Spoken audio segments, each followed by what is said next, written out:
Hello and welcome to this playthrough for Khare City Porter Traps. We are now on part 14.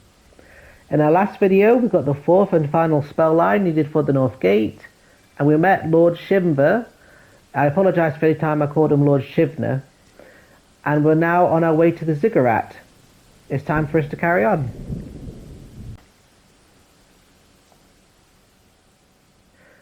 You stand at the base of a towering ziggurat built from carved stone blocks, each the size of a hay bale. The temple rises higher than the city wall and positioned to catch the first star of the evening at its uppermost point, a moment which has just passed. Select Look for an opening.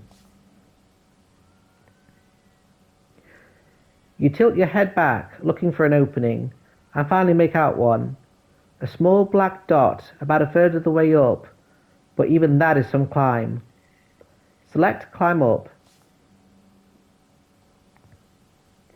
You begin to climb, hauling yourself up the very first step. Either this ziggurat was built for giants, or ascending it is an act of devotion. The next few steps are equally exhausting. You have to throw your pack up first and follow. Select Cast a Spell.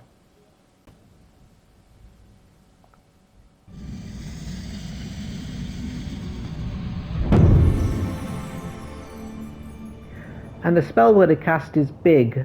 Select B, I, G, and cast.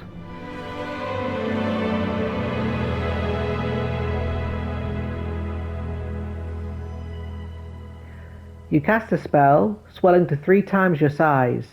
You are now able to run up the stairs, but the scale quickly changes. It seems the builders of the pyramid created an optical illusion, and the later steps are not as high as the lower ones. The change is so gradual that you hardly notice as the spell fades. Select Halfway Up. Select Look at the View. You pause to take in the view. From this side of the ziggurat you can see nothing but the top of the wall, and beyond, the gleaming darkness of the marshes of the Balkans. Select Walk around to the north face. You move around to the north face. You can see the path ahead, running straight between the wild and overgrown trees. It seems very few people come this way anymore. The north gate itself is now visible, however, and appears deserted. Then you notice a point of light. A torch has been lit between the trees. Select Watch the Torches. You watch as the torches move through the trees towards the path.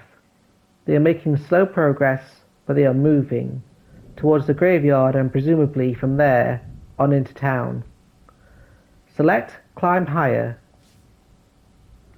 Select Continue, and go to the flag by the opening.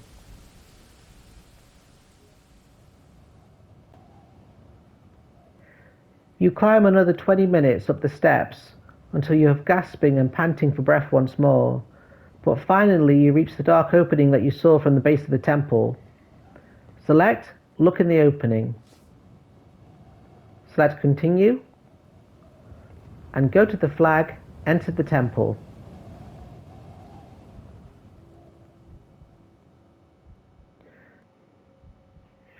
You step into the temple. The hollow space amplifies your footsteps, and they echo eerily for several moments. On the floor, in gilt inlay, is written the name of the god who inhabits this space. It seems that this ziggurat is for Courga, the Gracious. Select Wait and Listen.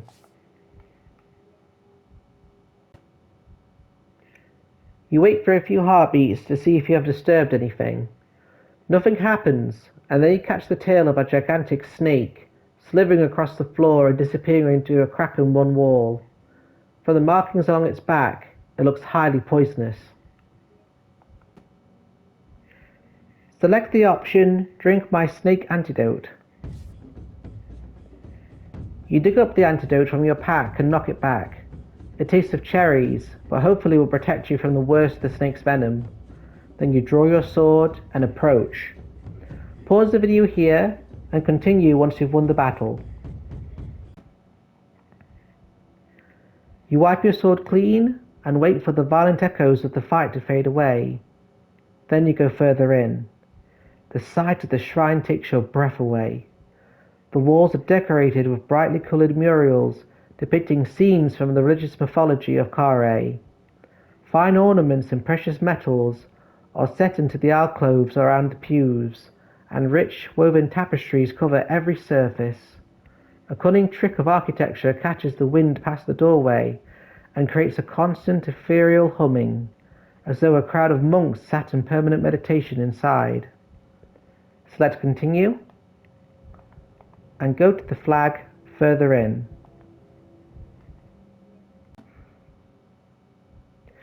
At the far end of the hallway, 4 large stone gargoyles of winged demons watch over the shrine from mounts high up in the eaves, guarding the altar, on which a gigantic idol squats, Courga himself. It is a life-size version of the model of Courga that you saw in the abandoned house yesterday. Select Continue. Go to the flag, approach the altar.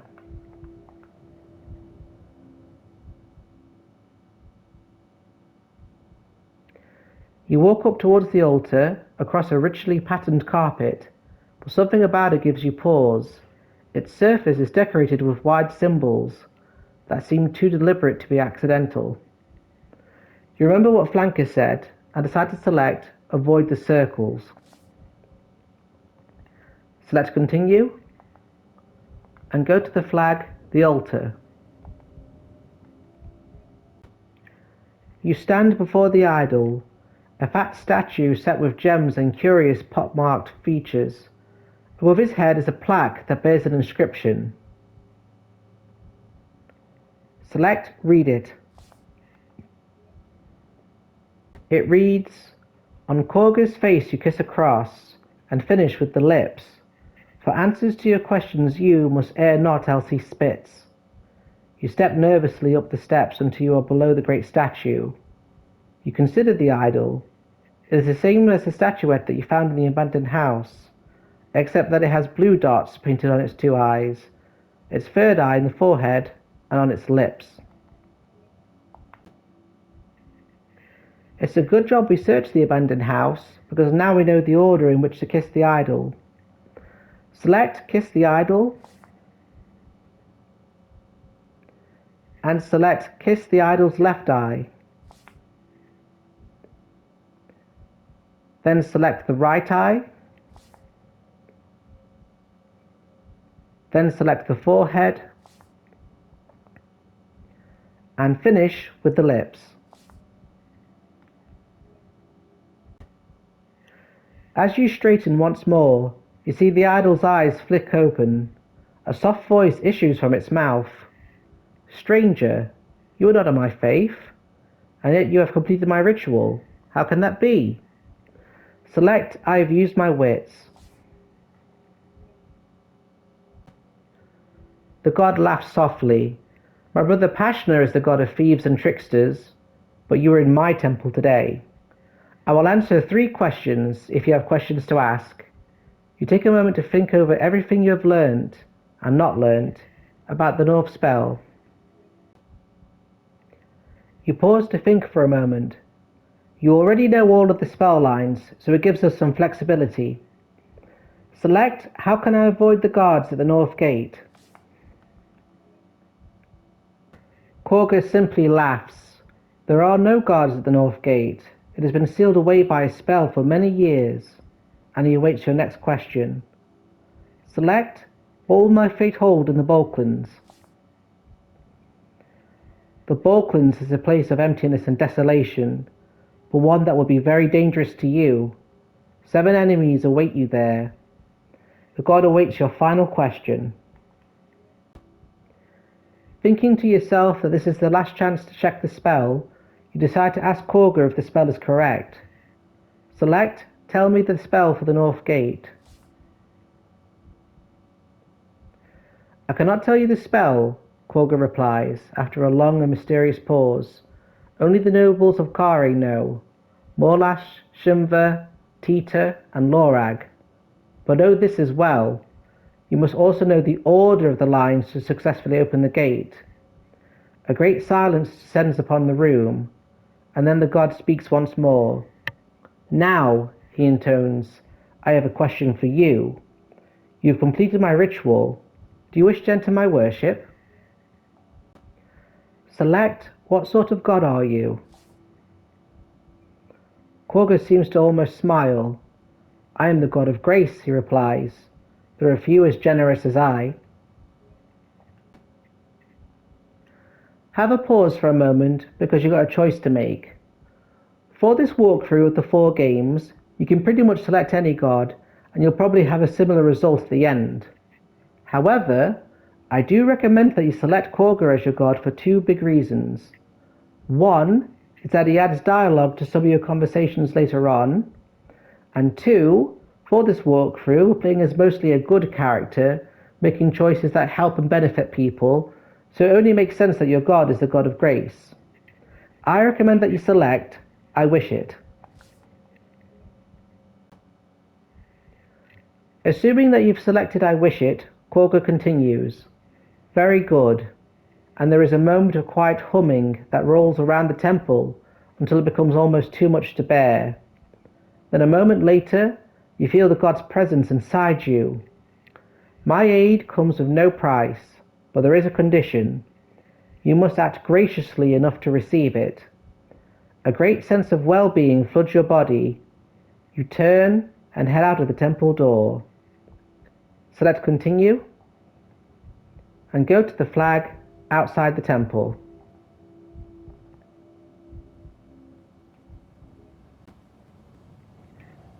Select Continue, and go to the flag, climb for the top. You turn back the steps and climb higher, all the way to the top of the Ziggurat. Night has fallen. Stars spread across the sky in a peaceful repose that belies their true nature. Warring spirits, tussling for control of the world below. Select Look at the view. You look out across the city. In the far distance, you see the torches in the woods towards the north gate. And looking back, you see the lights of Khare coming on. Khare has no idea what is coming. Select Look at the stars. With your head tilted back, you can see more stars than you've ever seen in this city. If you were a true mage, and not a mere sorcerer, who knows what spells you could weave at a spot like this. Select Try to fashion a spell. Select Cast a spell.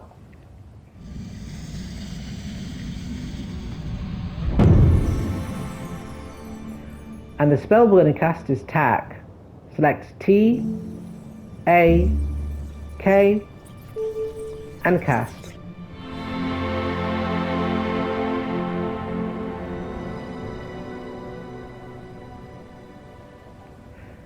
You feel a tingling sensation in your wrist, and you look down to see flashing sparks in your palm that flicker different colors.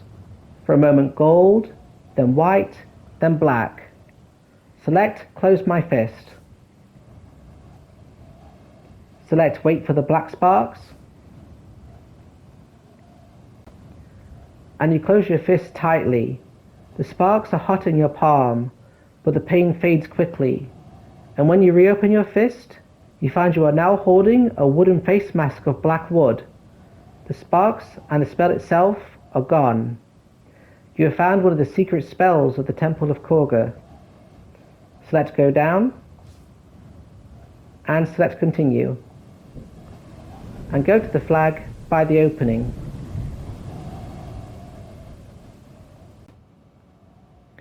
Select Continue again, and go to the flag, climb back down. Select Climb back down, and Continue, and go to the flag, the fork. Select Continue, and go to the flag, the road to the gate.